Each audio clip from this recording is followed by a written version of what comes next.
Sanibonani ngani zakwethu, ngithemba ukuthi niyaphila. Namhlanje bekuwusuku lwesithathu-ke leMadlanga Commission of Inquiry.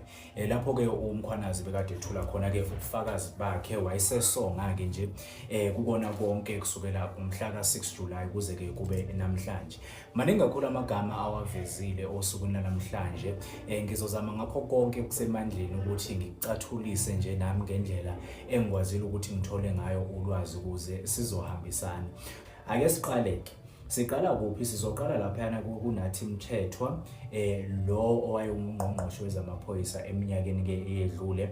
Ngimnyamanise nobani? Ngimnyamanise noRichard Mdluli. URichard Mdluli-ke ungubani? URichard Mdluli ubekade-ke laphayana-ke ophikweni-ke oluphezulu eliphenywa ngobugebengu laziwa ngokuthi-ke i-Crime Intelligence. Mhlawumbe mangasebenzisa-ke ngolimi lwezulu ngqondo laphaya-ke ekuphenyeni ubugebengu kusukela ngonyaka ka-2008 kuya-ke ngonyaka ka-2012. Isizathu sokuthi ngiqale-ke ngalabantu ingoba uMkhwanazi uvezile ukuthi kahle kahle ukuqambukela kosopolitiki emsebenzini wamaphoyisa akusiyo into entsha, into endala ngoba uze wayihlehlisa wayibeka lena-ke ngo-2011 isikhathi sakhe-ke uNathi Mthethwa.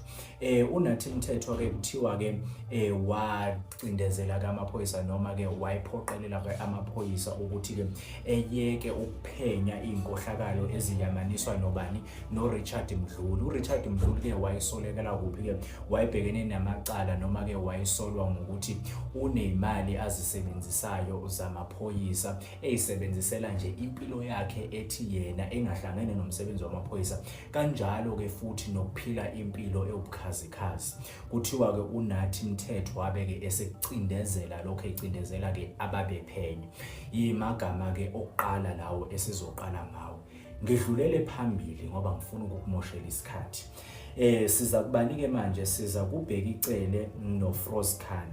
uFroscan-ke yena futhi naye ungomunye obelaphana-ke phezulu kwi-Crime Intelligence. Bangena kanjani-ke laba-ke? Kuthiwa uBhekicele ngesikhathi-ke naye esasekhona-ke la esikhundleni wangena-ke ngokuthi ezame ukuphazamisa-ke uphenyo olwalibhekiswe kuKhan mayelana-ke nanokuthi kunobugebengu ayithinteka-ke kubo obuthinta iy'dakamizwa lapha ngonyaka ka-2021. Kuthiwa-ke uphenyo lalenziwa-ke uJabulani Khumalo, kwakuyena-ke oqokelwe kuleso sikhundla ukuthi-ke aphenye kuze ezokwazi-ke ukuthi aqondise isigwegwe kuFroscan.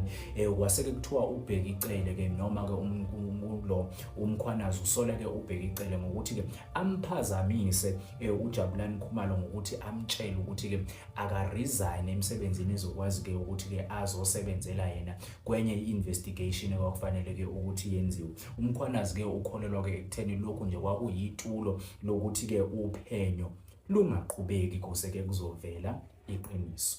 Amagama esibili-ke lawo engiwashilo. Sidlulele phambili. uMkhwanazi-ke uphinde waveza-ke futhi amanye amagama ukusekela-ke ubufakazi bakho ukuthi osopolitiki kunobugebengu ababenzayo besebenzisana-ke nezinye futhi-ke izigebengu ezaziwayo nje kakhulu eNingizimu Afrika ey'cashe ngesithupha zokuthi zingosomabhizinisi. Kungena bani-ke manje? Kungena uSenzo Mchunu, kanjalo-ke noBrown Obah Mokgotsi owalena-ke esifundazweni saseNorth West. Kuthiwa-ke lona usomabhizinisi omkhulu kakhulu eNorth West, kodwa-ke igama lakhe belingaqamile kakhulu ngaphambi kokuthi-ke uMkhwanazi aze alidalule eliyamanisa nobani-ke noSenzo Mchunu. Kuthiwa-ke laba banobudlelwane bobabili njengoba kushiwo ukuthi-ke uBrown Obah Mokgotsi kuthiwa uhlomene kakhulu ngobhuzuma nosopolitiki, njengoba-ke ephinde esolwe nokuthi-ke kukhona ubudlelwane anabo laphana-ke ophikweni oluphezulu lwe-Crime Intelligence, futhi kukhona-ke nobugebengu asoleka-ke kubo ukuthi-ke uyabenza njengoba-ke ethi ungusomabhizinisi. uMkhwanazi-ke ukuvezelani lokhu? Ukuvezela-ke ukuthi-ke asekele ilento yakhe yokuthi uSenzo Mchunu vele uyamsola ukuthi unguqondongqondo. Ngizolokhu ngisebenzisa igama lokuthi uyamsola ngoba njengamanje phela akakaveli ukuthi kuyiqiniso kangakanani, kodwa-ke ngokusho kwakhe yena unabo ubufakazi balokhu akhuluma ngakho. Kodwa-ke kuze soba uhlangothini oluphephile ngizolokhu ngithi uyamsola, uyabona. Umsola-ke ngokuthi wena Mchunu ushomene-ke noMokgotsi njengoba wake wamphika ngaphambilini phambi kwePhalamende wathi nje cha mina angimazi kuthiwa wamphiya kathathu kuyiqhude lingakakhali. Kodwa-ke wabe futhi-ke uSenzomchunu esephinde evume ey'nkundleni zokuxhumana ukuthi cha, ngiyamazi uBrown Obha Mokgotsi, ngimazi-ke kodwa comrade kusho-ke uMkhwanazi, ubesasekela-ke ubufakazi bakhe. Injalo-ke indaba kaSenzomchunu noBrown Obha Mokgotsi. Kodwa-ke futhi njengoba-ke ngishilo ukuthi kuthiwa uBrown Mokgotsi unakho-ke ubudlelwane-ke nalaba balapha ey'khundleni ey'phezulu kwi-crime intelligence. Kuthiwa-ke uphinde abe nobudlelwane nobani noFroz Khan, lo bekade-ke ngimshilo phezulu ukuthi naye ungomunye wongqondongqondo laphayana-ke kwi-crime intelligence, lo bekade-ke esolwa ngokuthi kunobugebengu-ke abaziyo mayelana-ke ne-drug bust yango-2021. Kuthiwa-ke bahlangana kanjani-ke benoBrown Mokgotsi. Kuthiwa-ke uKhan wakhipha-ke i-information ebucayi kakhulu, eyikhipha eyisa kubani-ke kuBrown Mokgotsi, ongasilona njalo iphoyisa. Le information ayikhiphayo ingeyamaphoyisa. Kusho uMkhwanazi ukuthi uthatha kanjani information yamaphoyisa uyise kumuntu ongasilona iphoyisa. Ingabe lokho akusikho-ke ukuthi nina enilapha phezulu ey'khundleni nisebenzisana ney'gebengu? Kubuza uMkhwanazi-ke. Dololo impendulo. Sidlulele phambili, sidlulele-ke kuShadrack Sibiya. The return of Shadrack Sibiya evezwa-ke uMkhwanazi. Uthi uShadrack Sibiya nje niyamazi ukuthi lo muntu ngaphambilini uke watholwa namacala. Cala lini-ke lelo noma macala amaphi-ke lawo? Kuthiwa ubekade-ke esiza abokufika noma-ke abavela le eZimbabwe ukuthi-ke bephume kulelizwe ngokungekho-ke emthethweni. Wagcina-ke ngokuxoshwa laphana-ke ophikweni-ke lamaphoyisa aziwa-ke ngokuthi-ke ama-Hawks ngonyaka-ke ka-2015. Kodwa-ke inkantolo-ke yezabasebenzi leyaziwa phecelezi ukuthi i-Labour Court, kuthiwa-ke yathola-ke ukuthi-ke ukuxoshwa kwakhe kulesi sikhundla ayenaso ngalesiya sikhathi bakubona sengazathi-ke bebungekho ubulungiswa-ke lapho. Emva kwalapho-ke uShadrack Sibiya-ke uzithole-ke ebuya kuphi-ke ukuthi azoba-ke udeputy wo-National Commissioner kusukela-ke ngonyaka ka-2022. Uthi uMkhwanazi, nikwenza kanjani-ke lokho ukuthi nimuthi nje ngexabezi ngesikhundla esikhulu kangaka, kodwa lo muntu nibe niwazi umlando wakho ukuthi-ke awukho muhle? Ingaba yikho inkohlakalo lapho? Dololo impendulo. Ikona-ke mhlampe nje ngamafuphu, ngiyazi ukuthi sengithe ukunaba kancane, kodwa nje akukho mhlampe bengingakushiya la ngaphandle konke-ke kubalulekile. Kodwa mawubona ukuthi khona engishile, sengiyocela-ke mhlampe ukuthi uhambe uyobheka kwabanyoza kwethu mhlampe sicishe senze umsebenzi ofanayo nabo. Uphinde ubheke-ke nasey'ndabeni ukuthi-ke ikuphi wena ucabanga ukuthi-ke ngikushiyile mhlampe ubufisa-ke ukuthi ukuzwe.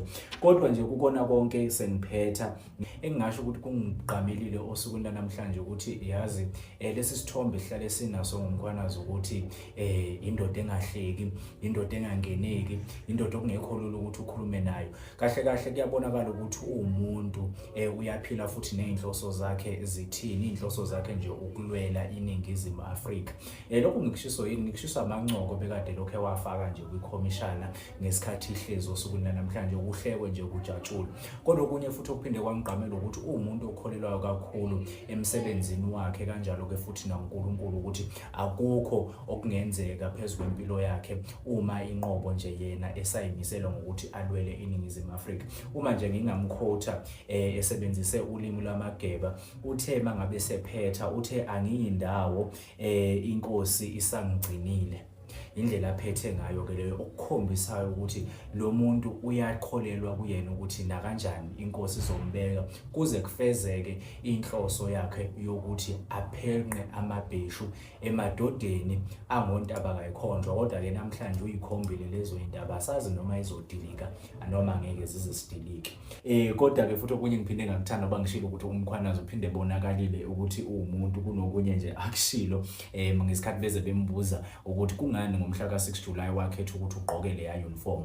Wabeke sesho ukuthi besibhekene nezigebengu, angeke kuyinkinke ngothayi ubuzobhekana nezigebengu, kufanele izigebengu uyimithe nazo kwi-level yazo. Washo ukuthi yena umuntu akamnyonyobeli umqondangqo. emehlweni.